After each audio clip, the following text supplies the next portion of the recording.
উত্তরবঙ্গে প্রবল বৃষ্টিতে জাতীয় সড়কে ধস নেমেছে। ১১০ নম্বর জাতীয় সড়কে ধস বিপর্যয়। কার্শিয়াংয়ের মাহানতির কাছে ১১০ নম্বর জাতীয় সড়কের কাছে রাস্তায় ধস নেমেছে। পাহাড়ের একাধিক জায়গায় ছোট বড় ধস নেমেছে। কার্শিয়াং পুরসভার কাছে রাস্তায় ধস। রাতভর বৃষ্টিতে ফুসছে বালাসন নদী, জলস্তর বেড়েছে তিস্তারও।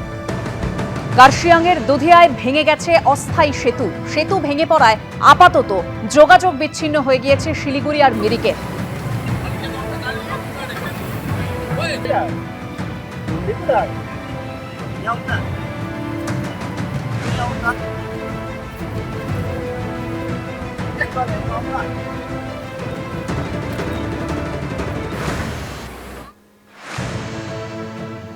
কলকাতা সহ দক্ষিণবঙ্গে উইকেন্ডে বৃষ্টি বাড়বে, চলবে মঙ্গলবার পর্যন্ত।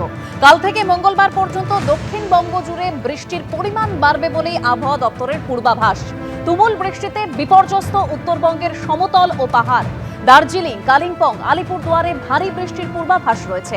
অতি ভারী বৃষ্টি হতে পারে কোচবিহার, জলপাইগুড়িতে।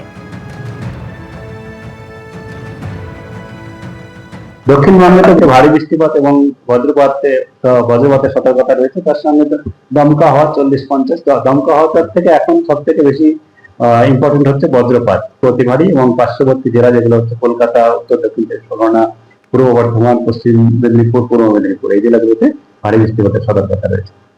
উত্তরবঙ্গের আমাদের উপরের 5টা জেলাতেই, জলপাইগুড়ি, আলিপুরদুয়ার, কোচবিহার, দার্জিলিং এবং কালিম্পং, এই 5টা জেলাতেই সতর্কতা রয়েছে। কালিম্পং এবং দার্জিলিং এই জেলাগুলোতে ভারী বৃষ্টিপাত হওয়ার ফলে এবং পাহাড়ি অঞ্চলের জন্য এখানে আমাদের এই বৃষ্টিপাতের ফলে ল্যান্ডস্লাইড বা ভূমিধসেরও সম্ভাবনা থাকে। সেই মতো আমাদের সতর্কতায় এবং অ্যাডভাইজারি দেওয়া হয়েছে।